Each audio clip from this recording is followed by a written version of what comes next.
할렐루야, 맛있는 교회 온라인으로 예배 드리신 여러분 환영합니다. 저희 가정 오늘 일 마치고 바로 앞으로 예배 드릴 이곳에서 예배하기로 했습니다. 오늘은 저희 아들 서율이도 함께 예배하는데 중간중간에 우리가 예기치 못한 일들이 일어날 수 있지만 그래도 하나님께서 기뻐 받아주실 줄 믿습니다. 그것을 믿고 같이 예배했으면 좋겠습니다.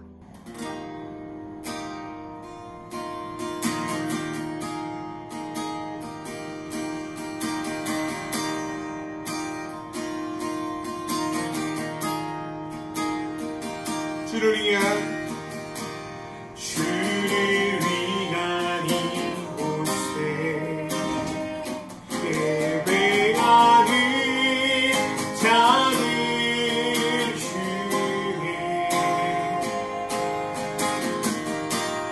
그가 찾는 이 없어 주님께서 슬퍼하시네.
어느 순간이든 어느 상황이든 주님만 예배하길 원합니다. 주님만 바라보기 원합니다. 주님의 다스리심을 받기 원합니다. 하나님, 화려한 예배를 추구하는 것이 아니라 정말 내 마음을 드리는 예배, 내 생각을 드리는 예배, 내 중심을 드리는 예배, 그 예배가 우리의 삶 가운데, 우리가 공동체 가운데 이루어질 수 있도록 인도하여 주시옵소서. 예수님의 이름으로 기도드립니다. 아멘.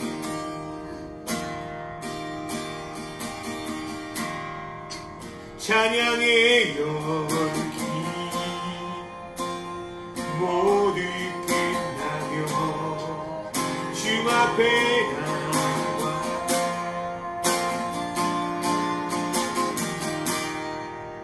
더욱 진실한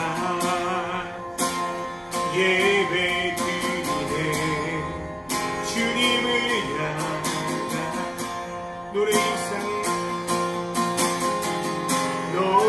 이상의 노래 내 맘 깊은 곳에 주께서 원하신 것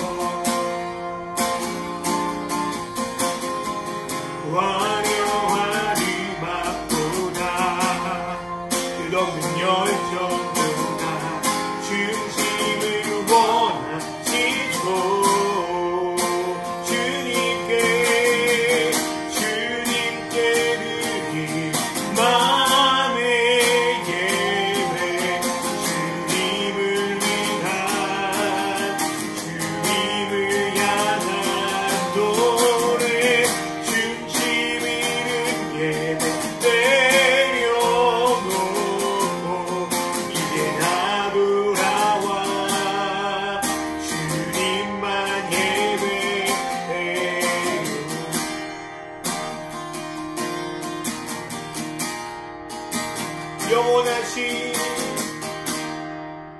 영원하신 화 표현치 못한 주님의 존귀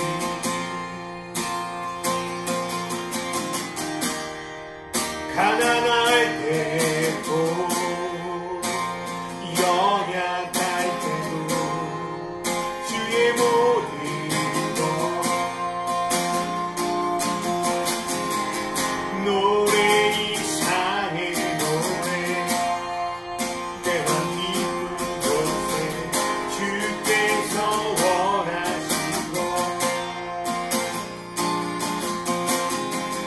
화려한 음악보다 끝없는 열정보다 중심을 원하시죠. 주님께 드린 마음의 예배 주님을 향한 노래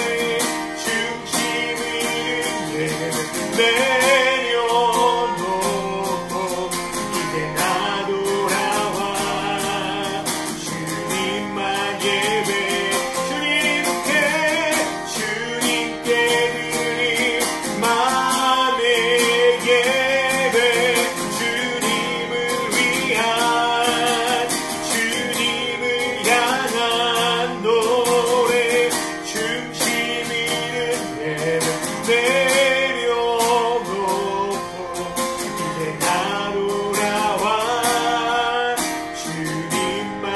예배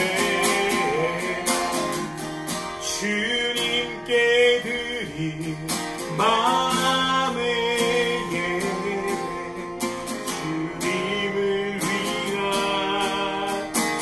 주님을 향한 너 중심 있는 예배 내려놓고 이제 나 돌아와 주님만 예배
하나님 아버지, 오직 예수님만 예배받기 합당하신 분이십니다.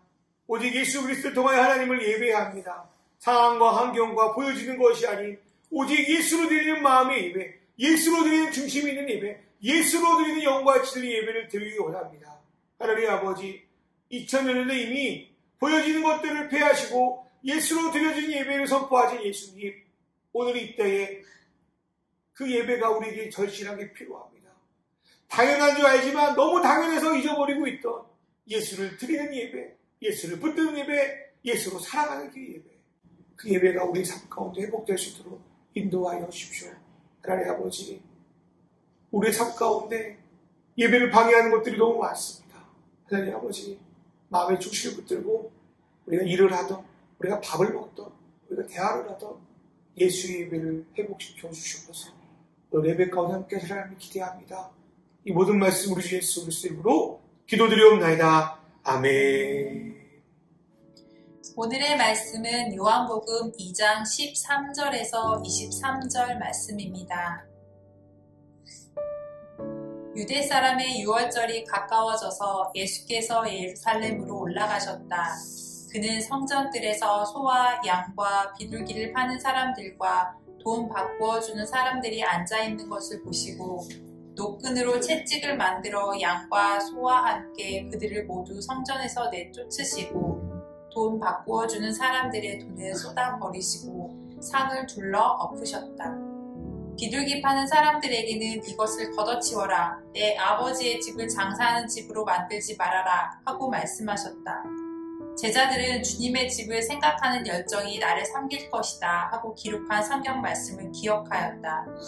유대 사람들이 예수께 물었다. 당신이 이런 일을 하다니 무슨 표징을 우리에게 보여주겠소? 예수께서 그들에게 말씀하셨다. 이 성전을 허물어라. 그러면 내가 사흘 만에 다시 세우겠다. 그러자 유대 사람들이 말하였다. 이 성전을 짓는 데 46해나 걸렸는데 이것을 사흘 만에 세우겠다고요? 그러나 예수께서 성전이라고 하신 것은 자기 몸을 두고 하신 말씀이었다. 제자들은 예수께서 죽은 사람들 가운데서 살아나신 뒤에야 그가 말씀하신 것을 기억하고서 성경 말씀과 예수께서 하신 말씀을 믿게 되었다. 예수께서 유월절에 예루살렘에 계시는 동안에 많은 사람이 그가 행하시는 표징을 보고 그 이름을 믿었다. 아멘. 할렐루야. 맛있는 교회 온라인 예배 들으신 여러분을 주님으로 환영합니다. 오늘은 토요일 영업을 마치고 이곳에 온 가족이 함께 영상을 찍고 있습니다. 왜냐하면 제가 일을 하면서 또 예배 준비하고 영상 찍는 것이 되게 밤을 계속 새야 되는 또 고된 일 가운데 있기 때문에 오늘은 그러지 말고 다 같이 이렇게 모여서 하자, 그런 마음으로 하게 되었는데요. 물론 이제 저희 아들이 이제 중간중간에 그 내뱉는 소음들이 있을지 모르지만 그래도 그것도 예배라고 생각하고 함께 예배하도록 하겠습니다. 오늘 본문의 말씀은 복음서에서 예수님의 가장 터프한 모습이 그려지는 사건, 일명 성전 정화 사건에 대한 말씀을 드리려고 합니다. 여러분, 표적이라고 하면 무엇이 좀 떠오르세요? 병이 막 치유되고 바다가 갈라지고 먹을 것이 갑자기 막 생겨나, 오병이어 기적처럼 그런 초자연적인 것, 그리고 우리가 품고 있던 어떤 막 소원들이 막 이루어질 것을 떠오를 때가 많이 있어요. 물론 하나님은 그러한 기적을 통해서도 그러한 표적을 보이실 때가 있습니다. 그러나 성경의 표적에 대한 정확한 표현은 하나님의 뜻이 이루어지는 증거입니다. 그래서 우리의 눈으로 볼 때 엄청난 기적 같은 일들이 일어나 보여도 그 속에 하나님의 뜻이 담겨져 있지 않으면 표적이라고 할 수 없는 것이고, 고통과 절망의 순간이라도 그 속에 하나님의 뜻이 드러나고 있다면 그것은 표적이라고 할 수 있습니다. 학자들은 요한복음 전반부를 가리켜서 표적의 책이라는 별명을 붙여주기도 합니다. 그만큼 요한복음의 표적이라고 불리우는 일들이 많기 때문일 것입니다. 마태, 마가, 누가로 대표되는 공간복음서가 예수의 기적을 보여줄 때 잠깐 설명하거나 아예 설명도 없이 그 기적만을 묘사할 때가 많은 반면에 요한복음에서는 그 기적의 참된 의미가 무엇인지 예수께서 자세하게 풀어서 설명하는 경우가 많이 있어요. 예를 들어서 공간복음에 나오는 오병이어의 기적 사건과 또 요한복음의 오병이어 사건을 비교해보면 그 내용과 깊이가 얼마나 다른지 우리가 확인할 수 있습니다.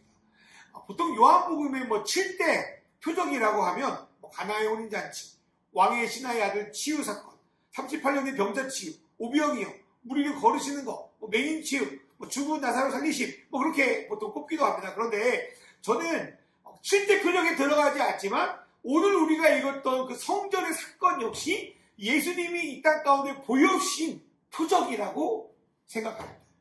저번 주에도 제가 말씀을 드렸지만 예수님은 표적을 보이시기 전에 나다니엘에게 뭐라고 하십니까? 하늘이 열리고 하나님의 사람들이 예수님, 그러니까 인자 위에 오르락 내리락 하는 것을, 하나님의 영광이 인자를 통하여 나타난 것을 보게 될 것이다 라고 예언하셨습니다. 이것은 하나님이 임재하셔서 자신의 뜻을 나타내시며 그 영광을 드러내신다는 것을 의미합니다. 이것을 한마디로 표현하면 저번 주에도 말씀드렸지만 예배라고 할 수 있습니다. 예수님은 망칠 뻔한 가나의 혼인잔치의 주인이 되어주심으로 잔치를 더욱더 풍성하게 이어가시게 할 뿐더러 우리의 인생 역시 예수가 주인이 될 때 하나님의 영광이 나타날 수 있다는 것을 보여주셨습니다. 이 사건을 통해 우리의 인생 역시 예수님이 주인이 될 때 하나님의 영광이 풍성히 나타나는 잔치가 되어줄 수 있다는 것을 보여주셨습니다. 제자들은 이 가나의 표적 안에 담긴 그 영광, 그 메시지를 보면서 예수를 믿게 되었다고 요한복음 2장 11절에 말씀합니다. 표적은 하나님의 영광이 나타나기 때문에 그것을 알아차린 자들은 그 표적을 보고 믿을 수밖에 없는 거예요. 이러한 패턴은 예수님이 성전 안에서 하신 일에도 동일하게 나타나요.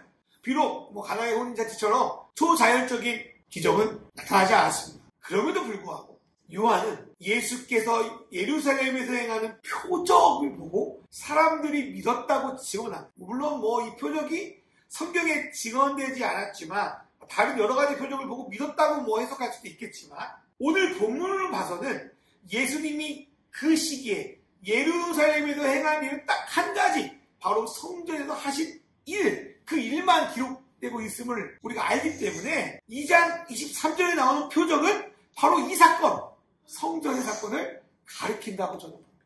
그렇다면 예수님이 성전에 들어가셔서 채찍을 휘두르시고 상을 엎으신 이유가 무엇인지, 그리고 이 행위, 이 퍼포먼스를 통하여서 우리에게 전하고자 하시는 그 표적이 무엇인지를 말씀을 드리려고 합니다. 첫 번째, 예수님은 채찍을 드셨습니다. 예수님은 가나의 혼인잔치라는 어떤 비종교적인 공간에서 하나님이 주인되어 다스리는 예배를 회복하셨습니다. 그렇다면 유대에서 가장 종교적인 장소, 예루살렘 성전에서 하나님께 드려진다 하는 예배가 있는데요. 수도 없이 드려지는 그 예배 공간, 그 성전의 주인은 당연히 하나님일 거라고 생각을 합니다. 그런데 예수님은 그 성전의 사건을 통하여서 이 성전의 주인, 이 예루살렘 성전의 주인이 하나님이 아니다고, 너희는 하나님께 예배하지 않는다고 온몸을 다해서 표현하고 계신 거예요. 어떤 분들은 이 본문을 교회에서 사고 파는 매매 행위를 하면 안 된다 그런 식으로 조금 죄송하지만 좀 가볍게 해석하기도 하시는데요. 예수님이 말씀하시는 그 장사는요, 어떤 거냐면 하나님을 두려워하지 않고 자기 이웃을 취하는 행위, 그 자체를 말합니다. 솔직히 예수님 당시에 성전에서 매매하는 것은 합법적이기도 하고 합리적이기도 했습니다. 포로기 유대인들은 유대뿐만 아니라 전 세계 전역에서 흩어져 살게 되었는데요. 그러다가 절기가 되면 원근각지의 사람들이 예루살렘에 몰려와 예배를 드렸는데요. 가까이 사는 사람은 문제가 없겠지만 멀리서 배를 타거나 엄청난 시간을 통하여 오는 사람들은 제물을 가져오는 게 쉽지 않은 거예요. 그래서 성전에서 그런 사람들을 위한 어떤 서비스로 제물을 판매하도록 한 겁니다. 또한 성전 안에서는 또 밖에서와 달리 세겔이라는 통화로 바꿔서 헌금을 드려야 했는데요. 각국의 어떤 통화들을 성전 통화로 바꿔주는 환선상들이 필요했습니다. 그런데 여기서부터 문제가 생겨난 게 뭐냐면 재물을 팔 때 보통의 시세보다 엄청나게 높게 판매를 하고요. 돈을 바꿀 때는 엄청난 그 환전 수수료를 물게 한 거예요. 그래서 예배를 드리러 오는 사람들은 울며 겨자 먹기로 그 물건을 사고 그 돈을 바꿔야 했다는 거예요. 그리고 이렇게 풍리를 취한 그 돈의 상당수는 상인들에게 장사를 허락한 그 성전의 지도자들, 그 종교 지도자들한테 돌아가게 된 거예요. 그러니까 이 불법과 악의 고리가 끊어지지 않고 성전에서 계속적으로 이어지고 점점 커져가는 거예요. 성도들을 하나님을 만나게 하고 경험을 하게 하는데 도움을 줘야 하는 사람들이 종교 지도자들인데 오히려 성도들의 돈을 착복하고 쥐어짜서 자신의 욕심을 채우는 종교 사업가가 되어버린 곳이 바로 그 성전이었습니다. 겉으로는 화려하게 예배를 드리고 건건한 척 거룩한 척 하지만 이런 자들이 지도자로 있는 성전이 정말로 하나님이 주인인 곳이냐고요. 이러한 곳에서 드려지는 그 예배가 정말 하나님이 받는 예배가 맞긴 맞냐는 거예요. 하나님은 이러한 예배를 안 받으신다는 거예요. 구약의 아모스나 이사야서를 보면 하나님은 자신에 대한 진심 없이 형식적으로 드려지는 예배가 역겹다라고 말씀합니다. 하나님 아버지가 그런 예배를 보고 역겹다고 하는데 그 아들 예수 그리스도께서는 어떠셨겠습니까? 똑같이 그 예배를 보면서 역겹다는 생각을 하셨을 거예요.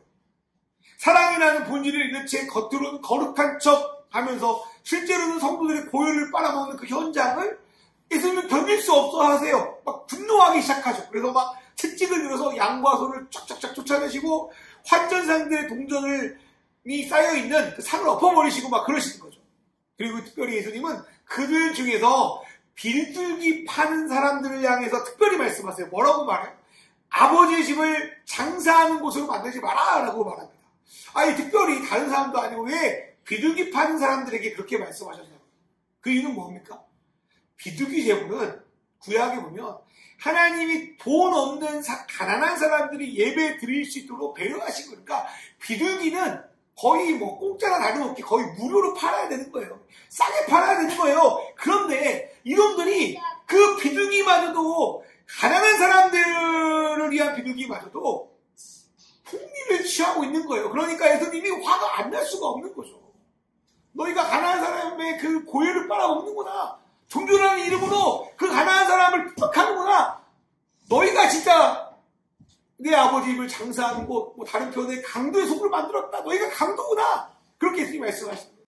예수님은 하나님께서 너희들이 준비한다고 하는 예배에 대해서 얼마나 분노하고 있는지를 알게 하기 위해서 그렇게 퍼포먼스를 통하여 시청각 교육을 막 보여주시는 거예요. 이 모습을 보고 회개하면 참 좋겠지만 모든 사람들이 그렇지는 않았어요. 예수님께 대항하는 기득권 유대인들, 예루살렘 중심으로 대표되는 그 유대인들은 당신이 이런 짓을 할 자격이 있는지 우리를 납득시켜 보십시오. 그렇지 않으면 가만두지 않겠습니다. 라고 예수를 공격해요. 여기서 말하는 유대인들에게 표적은 하나님의 뜻이 아니라 자신들을 납득시킬 수 있는 일이어야 했다는 거예요. 거기에 대해서 예수님이 뭐라고 하십니까? 19절 말씀 한번 보세요. 뭐라고 표현하냐면 제가 풀었으면 야 나는 너희가 성전을 무너뜨리면 3일 만에 세울 수 있는 사람이야. 내가 바로 예배의 주인이야. 너희가 보는 이 화려한 성전이 예배할 자격이 없는 곳임을 예배할 장소가 아닌 것을 나는 내 삶을 통해 증명할 수 있어. 막 그렇게 예수님이 말씀하시는 거예요. 난 자격 있는 사람이야. 주님이 그렇게 하시는 거죠. 먼저 그 예수님이 하신 말씀 중에서 성전을 무너뜨린다는 것에 대한 또 말씀을 좀 드릴게요.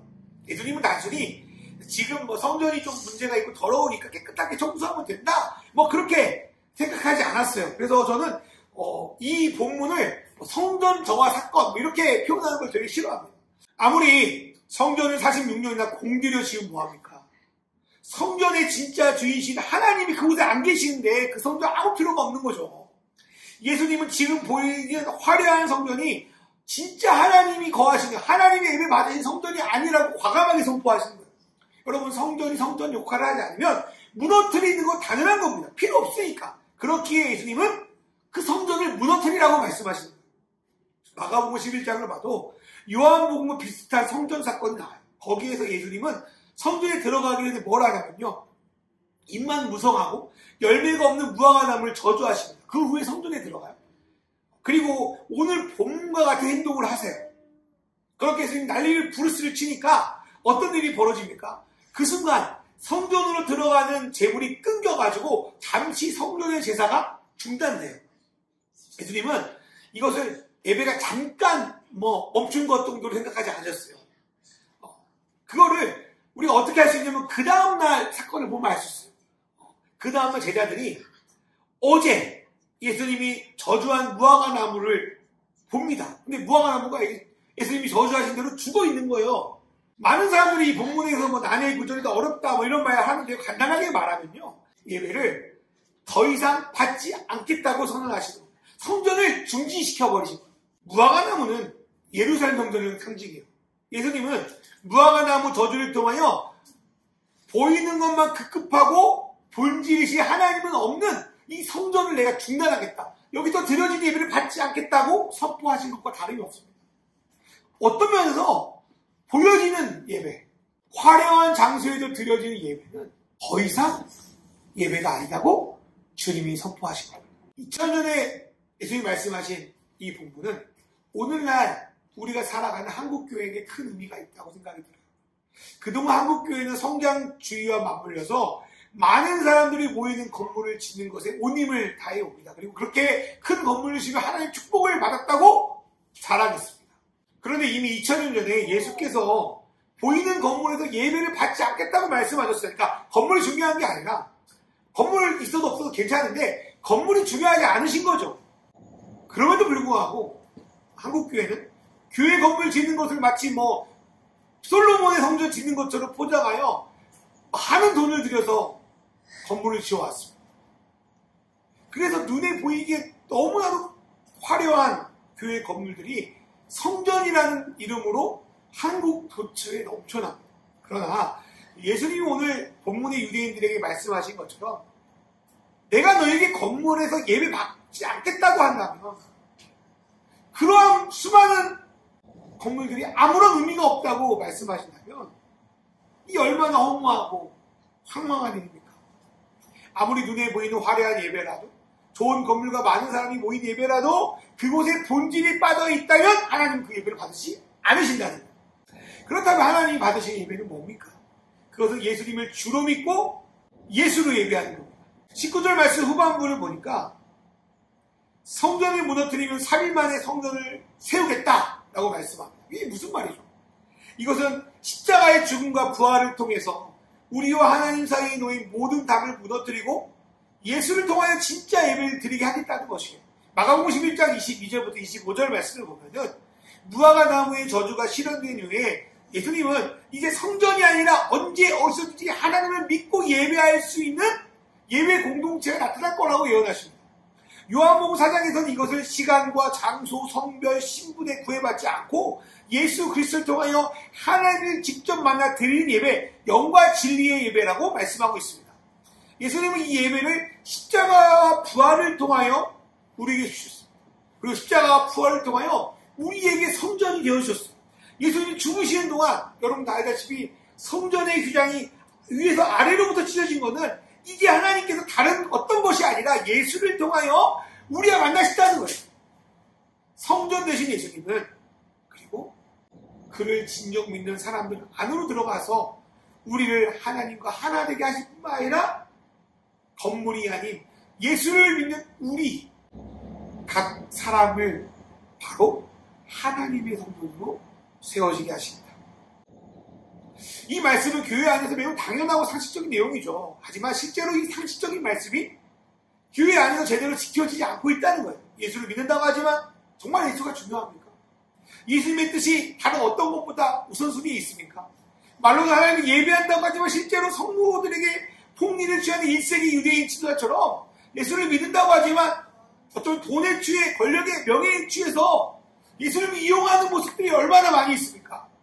예수님께서는 그렇게 눈에 보이지만 아무런 기능을 하지 않는 성전을 이제는 무너뜨리시고 오로지 예수를 예배하게 하셨다고 말씀하십니다.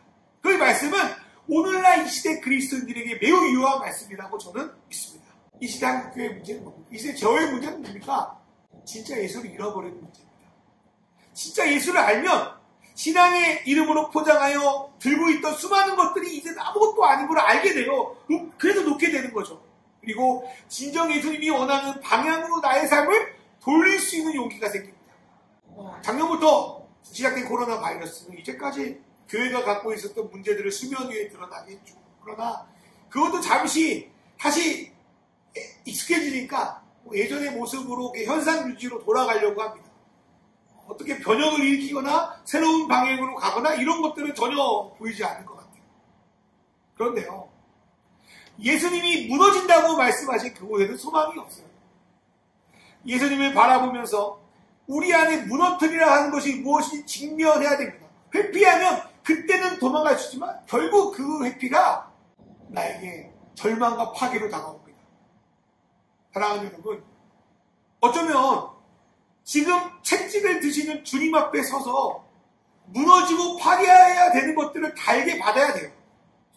그런데 이렇게까지 되었는데 다시 조금 괜찮아진다고 예전의 삶, 예전의 관심, 예전의 생각으로 돌아간다면 우리뿐만 아니라 우리 자녀들의 세대의 신앙, 그 미래도 없습니다. 우리가 지금 붙들고 있는 게 정말 아무것도 아님을 알게 되면요, 우리는 그동안 잘못했던 삶을 멈출 수 있어요. 진짜 가치 있는 삶이 있다는 것을 우리가 받아들일 때 우리는 그 길로 돌아설 수 있습니다. 이 일은 결코 쉬운 일은 아니에요. 그러나 진정 예수님을 알고 보고 믿을 때 가능해요. 이게 바로 우리가 이 표적을 통해 믿어야 되는 것입니다. 이것이 바로 우리가 이 말씀을 통하여 이 성전 사건을 통하여 받아들여야 되는 표적입니다. 그 표적을 받아들일 때 우리에게 변화가 생겨날 걸 저는 믿습니다.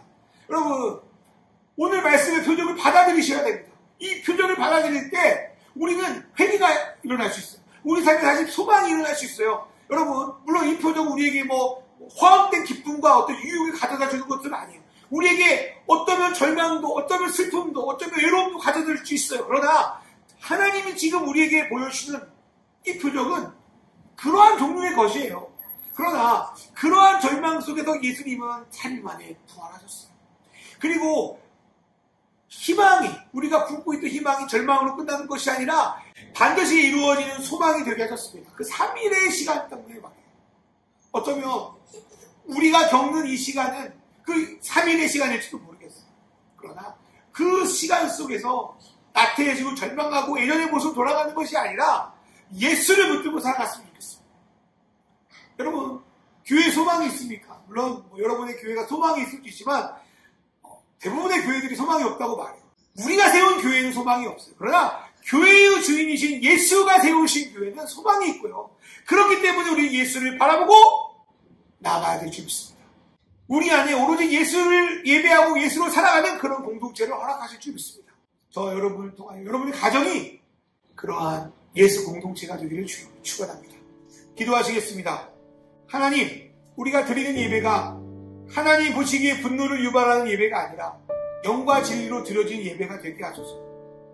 코로나 상황 속에서 주신 표적들을 헛되이 보내지 않게 하셔서 우리 삶에 참된 변화가 일어나게 하소서. 성경의 예수를 진정 알고 순종하게 하셔서 예수가 중심되는 그러한 공동체를 세워주소서. 이 시간 기도하도록 하겠습니다.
아버지, 우리가 매주 드려지는 예배가 본질을 놓치고 있고 형식만 드려서 예수님께서 분노하시기 또 역겹다고 하실까 참으로 두렵습니다. 하나님 아버지, 예수님께서 겉만 번지는 무화과나무를 저주하시고 겉만 화려하지만 하나님을 예비하지 않는 그 성전을 무너뜨리라고 하셨던 것처럼 우리가 겉으로 예수를 믿는다고 하고 열심히 신앙생활을 하지만 예수가 빠져있는 것, 예수가 사라진 그 모든 것들, 헛된 우상들이 무너지게 하시고 하나님, 오로지 주님만 예배할 수 있도록 하나님 인도하여 주셔서 예수님께서 성전에 들어가서 양과 소를 쫓아내시고 환정산들의 상을 엎으시며 했던 그 분노의 모습이 바로 우리를 향한 모습인 것을 깨닫게 해주셨습니다. 그 모습을 보면서 그것이 하나님이 주신 메시지구나, 하나님이 주신 표정이구나를 믿고 돌이키기 원합니다. 하나님을 믿는 공동체, 서로 기도하고 예배하고 용서하는 공동체, 이 산도 아니고 저 산도 아니고 영과 진리 예배하는 그 예배, 그 예배를 꿈꾸게 하시고 그 예배를 드리게 하시고 그 예배를 살아내게 하여 주시옵소서. 그러기 위해서 우리가 예수를 알기 원합니다. 더 힘써 알기 원합니다. 잘못된 정보와 잘못된 편견으로 덕지덕지 붙어있는 그런 오염물질을 뜯어내버리고 성경에서 말하는 예수, 하나님이 말씀하시는 예수가 무엇인지 알고 깨닫고 예수가 중심이 되는 그런 공동체로 세워질 수 있도록 인도하여 주십시오. 사람이 세운 교회는 절망이지만 예수님이 주인 되신 교회는 소망입니다. 어리석어 보여도 비현실적으로 보여도 하나님 말씀이 그러하시니 예수가 반석이 되는, 예수가 중심이 되는 그런 공동체를 우리가 꿈꾸고 우리가 맛보고 우리가 누릴 수 있도록 인도하여 주시옵소서. 이 모든 말씀을 주 예수 그리스도의 이름으로 기도드립니다. 아멘. 이제는 우리 주 예수 그리스도의 은혜와 하나님 아버지의 사랑과 성령님의 인도하심이 이제 보이는 것이 아니라 예수로 예배하고 예수로 살아내고 예수로 나누는 그런 예배, 영과 진리의 예배를 꿈꾸며 나아가는 이 영상을 보며 예배드리는 모든 믿음의 자녀들 머리 위에 이제로부터 영원히 함께 하시기를 간절히 축원하옵나이다. 아멘.